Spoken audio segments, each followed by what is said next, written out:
जय सिया राम सभी को। रामचरितमानस अयोध्या कांड दोहा संख्या 295 295। सुर स्वारथी मलीन मन कीन्ह कुमंत्र कुठाट रचि प्रपंच माया प्रबल भय भ्रम अरति उचाट। तुलसीदास जी इस दोहे में सुर अर्थात देवताओं को स्वार्थी कह रहे हैं। अगर हम सांसारिक रूप में लें तो जो हम लोगों की इंद्रियां हैं, जो देवताओं का प्रतीक जान पड़ती हैं, वो अपने स्वार्थ में लगी रहना चाहती हैं जिसमें उन्हें सुख मिल रहा हो। और अगर हम स्वर्ग के परिप्रेक्ष्य में देवताओं को और सुरों को देखते हैं तो जो देवता हैं वो किस प्रकार कृपा करते हैं। वो हमसे कुछ लेते हैं, फिर हमको कुछ देते हैं। हम उनकी पूजा करते हैं, उस शक्ति को वो हमसे लेते हैं, फिर उसके बदले में उसका मूल्य चुकाते हैं। जिस चीज के वो देवता होते हैं हमें वो प्रदान करते हैं। देवी और देवता, यज्ञ हवन, क्या कहते हैं, मनौतियां, ये सब हम लोग इसी प्रैक्टिस में लगे रहते हैं क्योंकि हम लोग इंद्रियों जनित जीवन जी रहे हैं। तो हम भी यही जानते हैं, इसलिए हम इसी प्रैक्टिस को अप्लाई करते हैं, पूजा करते हैं और कुछ मांगते हैं। हमें लगता है कि ये करने से वो मिलेगा, ये नहीं करेंगे तो नहीं मिलेगा, वो चाहे सुख शांति ही क्यों ना हो, कोई भौतिक चीज ना हो। पर जो भगवान की कृपा है, क्योंकि वो निर्गुण है, उन्होंने देवी देवताओं को भी उत्पन्न किया है। और कहीं पढ़िए जहां पे भगवान का वर्णन है, उनकी कृपा को अहेतुक कहा जाता है। वो किसी कारण से कृपा नहीं करते हैं, उनका स्वभाव, उनका वो देने के लिए ही हैं खाली। वो अच्छा बुरा भी ध्यान में नहीं रखते। अच्छा बुरा दरअसल हमारे कर्मों के अनुसार हमारे साथ होता है। वो जो बिगाड़ हो जाता है उसको सुधारने के लिए हम देवी देवताओं की शरण में जाते हैं और वहां से उसको सुधारने का प्रयास करते हैं। पर भगवान बिना किसी कारण के कुछ भी प्रदान कर सकते हैं, कुछ भी दे सकते हैं। तो देवता लोग जो हैं वो, और जो स्वार्थी होता है उनका मन मलिन होता है। मन मलिन होता है अर्थात आप जब नहीं देंगे, उनके लिए नहीं करेंगे तो वो आपको कुछ देंगे नहीं। ये व्यापार प्रवृत्ति है लेन देन की। ये संसार में भी चल रही है और ये स्वर्ग आदि में भी चल रही है। इसीलिए स्वर्ग आदि का जीवन की भी एक सीमा होती है। जब पुण्य क्षय हो जाते हैं तो स्वर्ग छूट जाता है। स्वर्ग मिलता कैसे? पुण्य से। नर्क कैसे मिलता है? पाप से। तो लेन देन ही चल रहा है ना। आपके बैंक बैलेंस में जो है, अगर आपके पास डिपॉजिट है तो आप खर्चा कर रहे हैं, उड़ा रहे हैं, जब तक रहेगा आप खर्चा करेंगे। और अगर लोन है तो आप यहां से काट काट के पेट अपना वो लोन की भरपाई कर रहे हैं। यही तो रहता है। और मोक्ष क्या होता है? जब ये पाप पुण्य खत्म हो जाए। अब क्या करना है? अब ये कैसे जाए संसार में?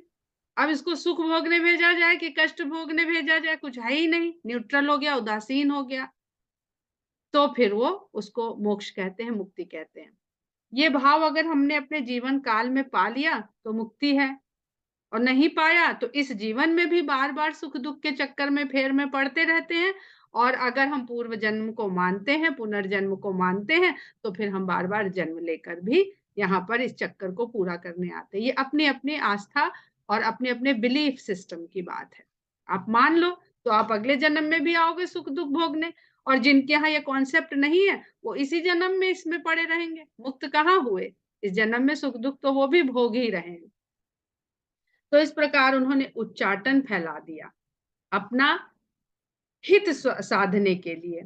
करि कुचाल सोचत सुर राजू भरत हाथ सब काजु अकाजू। उसने ये कुचाल चल तो दी इंद्र ने, पर सोच रहा है कि कार्य है तो सब भरत के ही हाथ में। अर्थात हम अपने प्रयास करते हैं, इसकी टांग खींचेंगे, उसकी बुराई करेंगे, उसका कहीं पे हो रहा है तो छवि खराब करने का प्रयास करते हैं, पर जानते हैं कि हमारे करने से थोड़ी ना होगा कुछ भी। तो वो इंद्र भी जानता है कि मैंने उच्चाटन तो फैला दिया है, पर वास्तव में तो भरत के हाथ में। और भरत कौन है? जिनके मन में कोई छल नहीं है, कपट नहीं है, कोई कामना नहीं है, कोई स्वार्थ नहीं है। गए जनक रघुनाथ समीपा, सन्माने सब रवि कुल दीपा। इस प्रकार देवताओं ने जब अपना प्रपंच फैला लिया, उधर जनक जी राम के समीप पहुंचे और सभी ने रवि कुल के दीपक का सम्मान किया। समय समाज धर्म अभिरोधा, नहीं, रामचंद्र जी ने सबका सम्मान किया।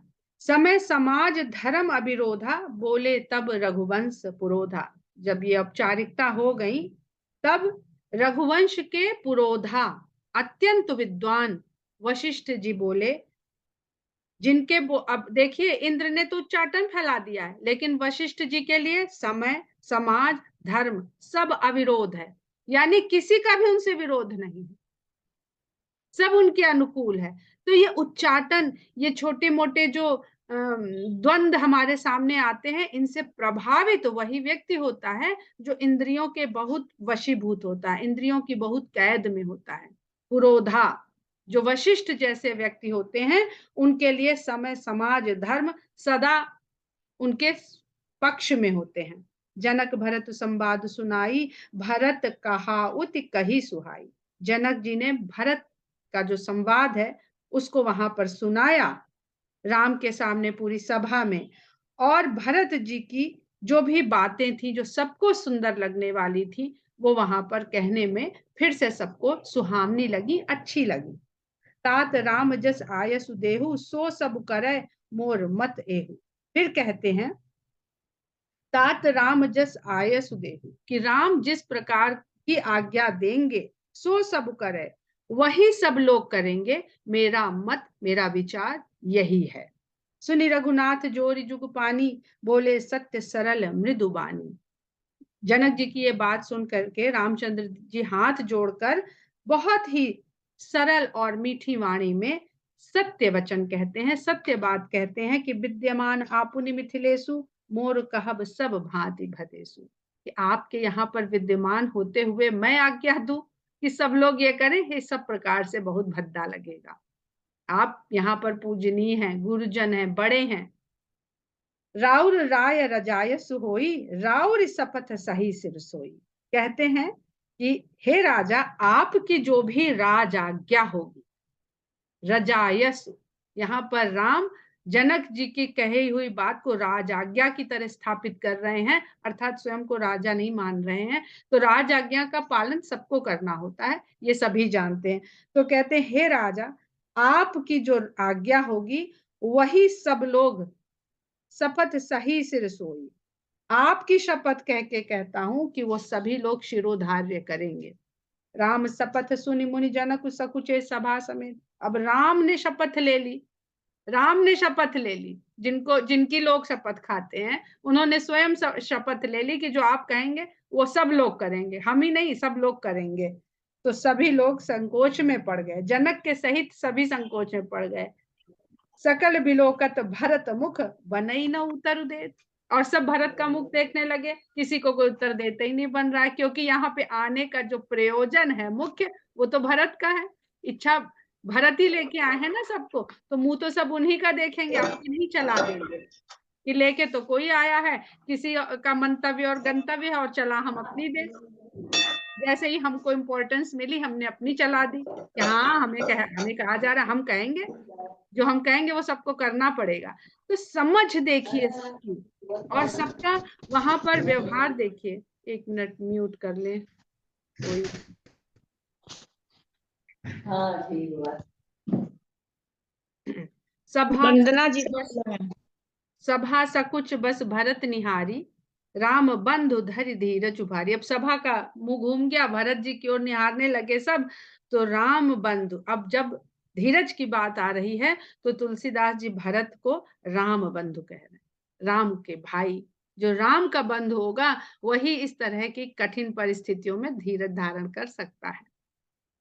भरत का, क्योंकि शाब्दिक अर्थ तो भरण पोषण करने वाला है, और भरण ही पोषण किया है उन्होंने राम की गैर मौजूदगी में सारी अयोध्या का लालन पालन भरण पोषण सब भरत जी की चिंता थी। शत्रुघ्न अपना शत्रुओं से रक्षा करते थे। लेकिन जब धीरज धरने की बात है तो भरत को राम बंधु कह रहे हैं तुलसीदास जी। कुसुमऊ देख सनेहु संभारा, बढ़त बिंध्य जिम घटज निवारा। समय प्रेम के बहुत विस्तार करने का नहीं है ये समझते हुए भरत जी ने अपने स्नेह को संभाल लिया। इस प्रकार संभाला जैसे विंध्य पर्वत जब बढ़ रहा था तो कुंभज ऋषि ने उसका निवारण किया था, उसको रोक दिया था।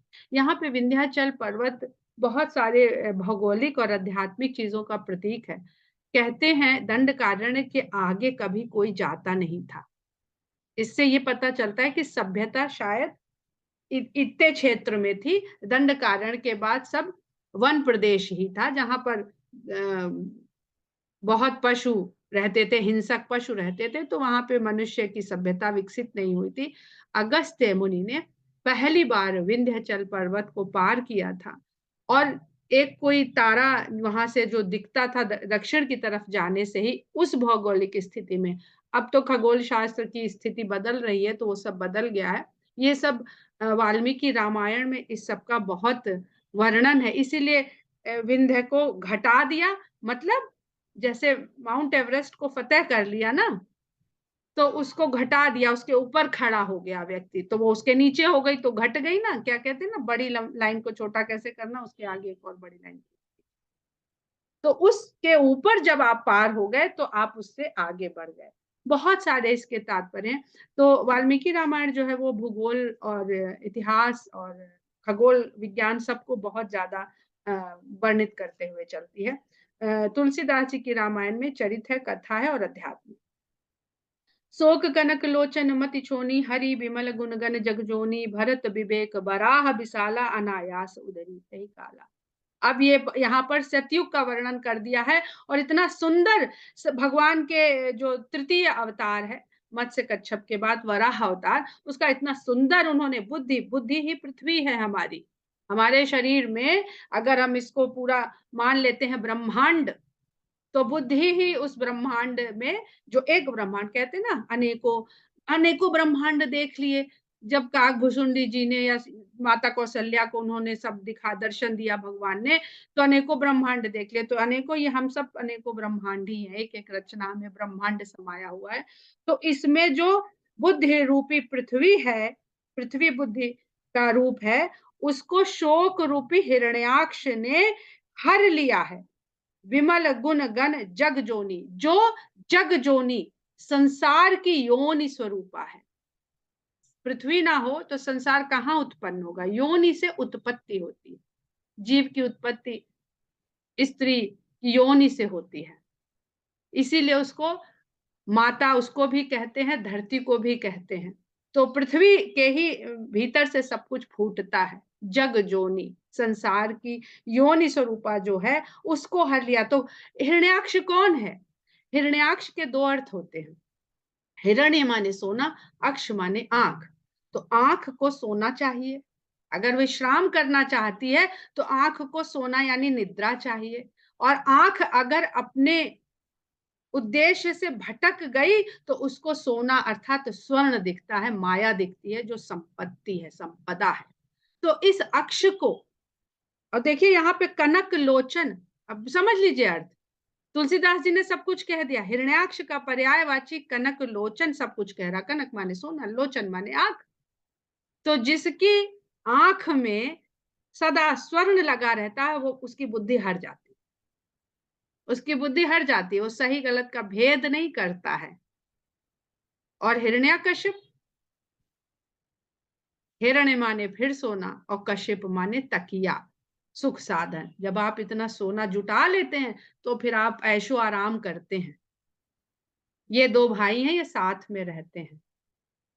तो जो भरत का विवेक है वही वराह अवतार है।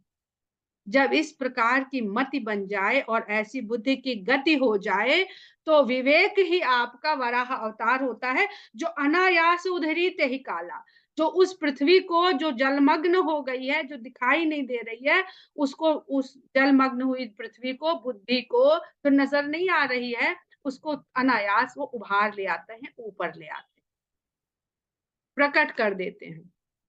कर प्रणाम सब कह कर जोड़े, हाथ जोड़ करके सबको प्रणाम करते हैं। राम राव गुरु साधु नहीं हो रे, राम राजा जनक, गुरु और वहां उपस्थित साधु जनों की ओर देखते हैं, विनय करते हैं।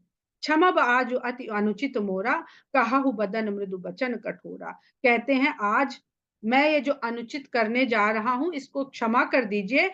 मैं मेरा मुख, मुख एक कोमल स्थान है, मुख, मुंह पे मुक्का मार दो सबसे जल्दी टूटता है, तो मैं कोमल मुख से बहुत वचन कठोर कहने जा रहा हूं।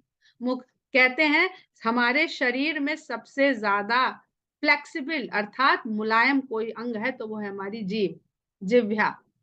जो सबसे मुलायम है वही सबसे कठोर कार्य करती है। जितना कहो उतना कठोर वचन कह के जिसको कहो उसको दुख पहुंचा दे। तो जो सबसे मुलायम है उसके पास क्षमता सबसे कठोर काम करने की है, और कोई नहीं इतना मुलायम। तो कहते हैं क्यों कह रहे हैं भरत जी ऐसा, क्योंकि जनक जी आए हैं, क्या आप बताइए। तो राम जो उनके भरत जी जिनका अनुसरण करते हैं सदा, उन्होंने कह दिया कि आपके होते हुए मैं कहूं। राम जी ने जनक से कह दिया आपके होते हुए मैं कहूं, और अब वो सब जने भरत के ऊपर ये जिम्मा छोड़ दिए, तो भरत जी के लिए कितनी दुविधा हो गई कि राम जहां नहीं बोल रहे हैं वहां भरत से कहने को कहा जा रहा है। तो इसलिए कह रहे हैं कि जो भी अनुचित मैं करने को बाध्य हूं उसको क्षमा करिए, क्योंकि मैं अपने कोमल मुख से बहुत कठोर वचन कहने जा रहा हूं। ही सुमिरी शारदा सुहाई, हृदय में उन्होंने शारदा का स्मरण किया। मानस ते मुख पंकज आई, वो उनके मन रूपी सरोवर से मुख रूपी कमल पे आ विराजी। वही शारदा जो देवताओं ने जब कहा था तो ब्रह्मलोक को चली गई थी। इन दोनों बातों को जोड़िए। जब स्वार्थ में रत होकर के उन देवताओं ने शारदा को बुलाना चाहा तो उन्होंने कहा भरत की मति फेरने को कह रहे हो तुम, जहां सीताराम निवास किए हृदय में बैठे हैं। तो वो जो ब्रह्मलोक में चली गई थी वो भरत जी के हृदय में विराजमान है, मन में विराजमान है, और फट से उनके मुख पर आ गई, जिन्होंने देवताओं की मदद करने के लिए वहां से भाग गई थी, लुप्त हो गई थी। विमल विवेक धर्म नयसाली, भरत भारती मंजू मनाली। अब माता शारदा का वाहन क्या है? हंस है। हंस का गुण क्या है? सत्य और असत्य को ऐसे बिल्कुल स्पष्ट देख लेना। कहते हैं ना क्षीर में से दूध और पानी अलग कर देता है राजहंस, उसका ये गुण है। तो माता शारदा की जिस पर कृपा होती है वो ऐसे ही सत्य और असत्य का भेद कर सकता है, एकदम साफ साफ कर सकता है। तो जब आपको इस तरह का बोध माता सरस्वती के द्वारा होता है तो विमल विवेक धर्म नयसाली, आपकी निर्मलता, विवेक, धर्म, यह सब आप उससे युक्त हो जाते हैं। भरत भारती मंजू मराली, और भरत जो इस प्रकार के निर्मल नीतियों से उस समय पूरे तरह से भरे हुए दिखाई दे रहे हैं। निरख विवेक विलोचन शिथिल स्नेह समाज, उनके इस विवेक को देख करके पूरा का पूरा समाज शिथिल हो गया। जिस तरह से भरत जी बात कर रहे हैं, बोल रहे हैं, वो सबको नजर आ रहा है। कर प्रणाम बोले भरत सुमिर सिय रघुराज, और सीता और राम को स्मरण करके प्रणाम करते हुए भरत जी कहते हैं प्रभु पितुमातु सुहृद गुरु स्वामी, पूज्य परमहित अंतर्जामी, सरल सुसाहिब सील निधानु, प्रणत पाल सर्वज्ञ सुजानु। कहते हैं हे प्रभु आप ही मेरे माता पिता हैं, आप ही सुंदर हृदय वाले मेरे सुंदर साथी मित्र हैं, गुरु आप हैं, स्वामी भी आप हैं। आप ही मेरे पूजनीय हैं, और परम हित जो सबका हित करता है। भगवान भेदभाव से हित नहीं करता, परम जहां घटत बढ़त ना हो उसको ही परम कहते हैं। जिसके साथ परम लग जाता है यानी वो न कभी घटता है न बढ़ता है, वो जस का तस रहता है। तो कहते हैं पूज्य परम हित अंतर्जामी, और आप अंतर्यामी भी हैं। सरल सुसाहिब सील निधानु, आप इतने सुंदर स्वामी हैं जो बिल्कुल सरलता से भरे हुए हैं और शील के, करुणा के निधान हैं।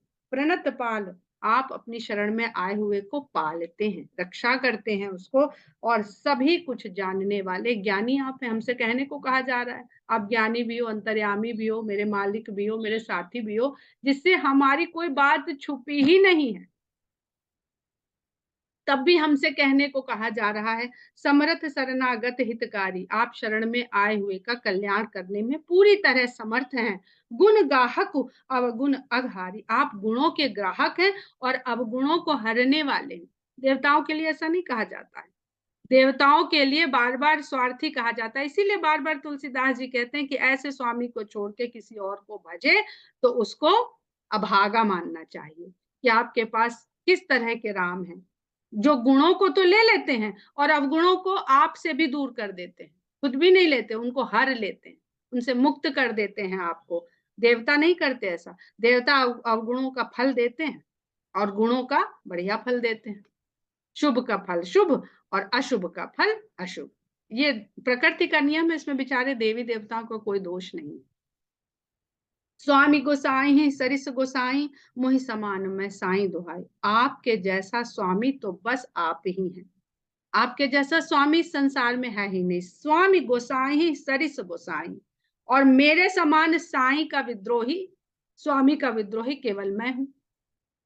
अपने स्वामी का जैसा विद्रोह मैं कर रहा हूं, ऐसा कोई और दूसरा है नहीं। क्यों कह रहे हैं? प्रभु पितु वचन मोह बस पेली। अगर मैं आपका विद्रोही ना होता तो जो पिताजी ने आज्ञा दी आप उसका पालन कर रहे हैं, मैंने उसका उल्लंघन कर दिया। प्रभु पितु वचन मोह बस पेली, मैंने अपने मोह के वशीभूत होकर पिता और आपके वचन का उल्लंघन कर दिया। आयु यहाँ समाज सकेली, उसको निभाना तो दूर, और समाज बटोर बटार के पूरा घर परिवार नगर लेके मैं यहाँ उपस्थित हो गया। अर्थात जो आप कर रहे हैं मैं उसमें आपके साथ नहीं हूं। जग भल पोच ऊंच अरु नीचू, अमी अमर पद माहुर मीचू। कहते हैं कि संसार में भला बुरा ऊंचा और नीचा अपने अनुसार ही फल देता है।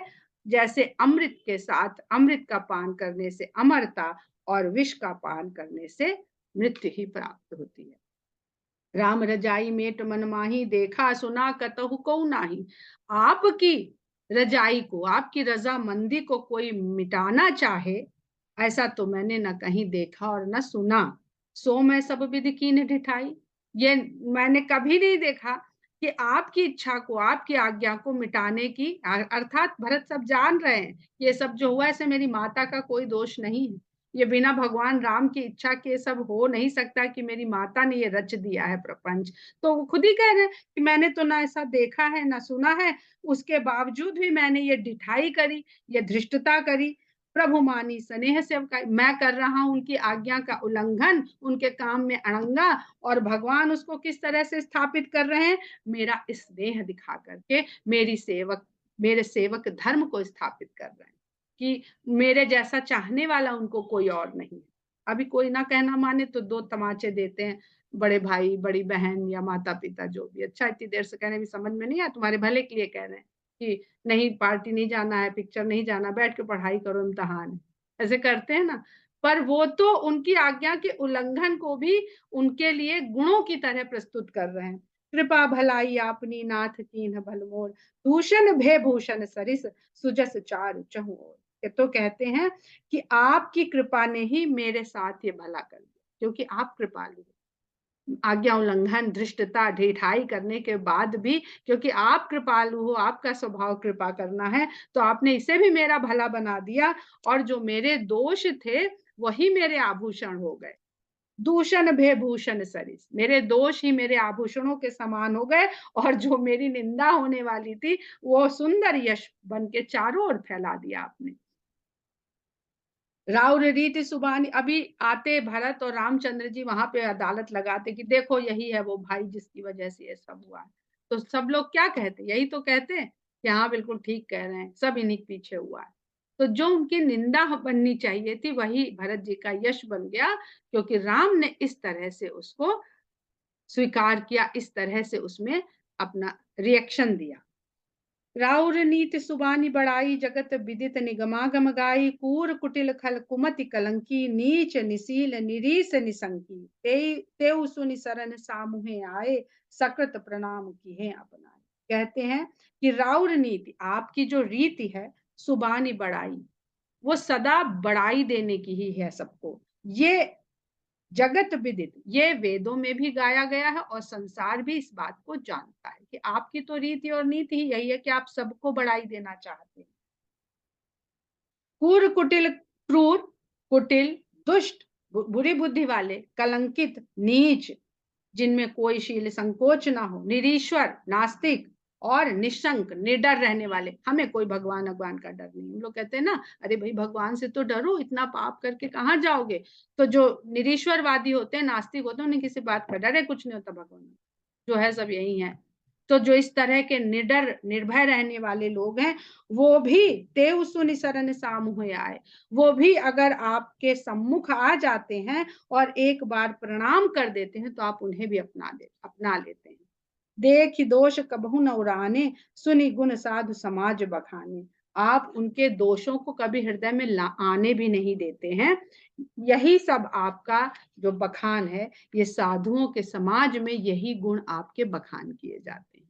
निर्गुण होने के बाद भी उनके गुणों का बखान होता है। निर्गुण इसलिए है क्योंकि उन्हें किसी के अच्छे बुरे से कोई फर्क नहीं पड़ता है, लेकिन वो सबके ऊपर कृपा करना चाहते हैं, ये उनका गुण है। तो निर्गुण हो जो लोग पूरी तरह से निर्गुण ब्रह्म की बात करते हैं, तो वहां तो फिर कृपा भी नहीं होनी चाहिए, जिसको मेहर और रहमत ये सब कहते हैं ना लोग निर्गुणवादी। तो वो कहां से, वो गुण कहां से आ रहा है उसके अंदर, वो तो निर्गुण है। तो इसलिए सगुण की संकल्पना किए बिना हम निर्गुण ब्रह्म को समझ ही नहीं सकते। को साहिब सेव कही नेवाजी, आप समाज साज सब साजी, निज करतूत न समझी सपने, सेवक सकुच सोच उर अपने।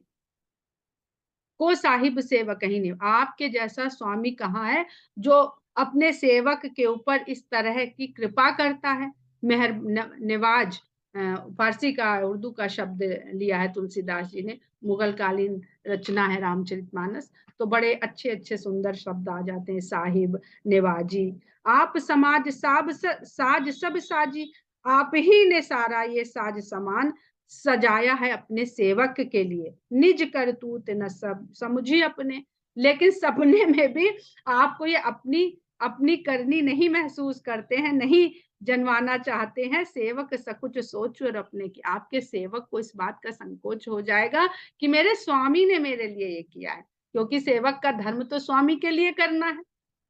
और यहाँ हो क्या रहा है कि स्वामी सेवक के लिए सब कुछ कर रहा है। तो सेवक के हृदय में इस बात का संकोच ना आ जाए, तो आप कभी ये जाहिर भी नहीं करते हैं कि ये सब आप कर रहे हैं। सो गोसाई नहीं दूसर को अपी, ऐसा स्वामी दूसरा कोई भी नहीं है। कोपी अगर इसको हम देखते हैं तो क्रोध का पर्यायवाची लगता है, पर को अपी कोई भी संस्कृत अवधि संस्कृत से बहुत ज्यादा करीब है। तो सो गोसाई नहीं दूसर कोपी, ऐसा संसार में दूसरा कोई भी स्वामी नहीं है। भुजा उठाई कहाँ हूं पन रोपी, मैं भुजा उठा करके प्रण रोपित करके इस बात को कहता हूं कि आपके जैसा स्वामी इस संसार में कोई भी नहीं। भुजा उठा के एक बार प्रण भरत कह रहे हैं और एक प्रण भुजा उठा के राम करेंगे अरण्य कांड में। तो ये क्योंकि भरत राम का ही प्रतिरूप है, उन्हीं की छाया है, पर भरत निर्मलता से भरे हुए हैं, प्रेम से भरे हुए, प्रेम का प्रतीक है राम लक्ष्मण भरत शत्रुघ्न में।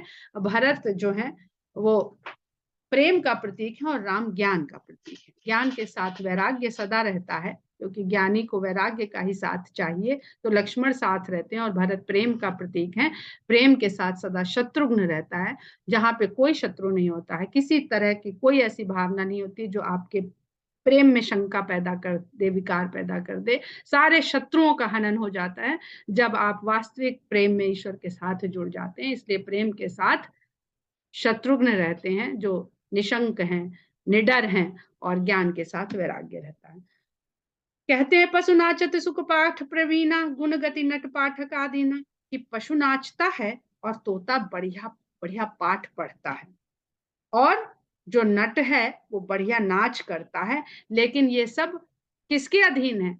पशु को नाचना उसके मालिक ने सिखा दिया, बढ़िया जितना सिखा दिया उतना नाचता है। तोता, उसके पास कोई ज्ञान थोड़ी है, जितना रटा दिया उतना बोल रहा है। तो ये सब पाठक के अधीन है, अपने पढ़ाए जाने वाले के अधीन है। यूं सुधार सन्मानी जन किए साधु सुरमौर, को कृपाल बिनु पाली हैं ही बिरदावली बल।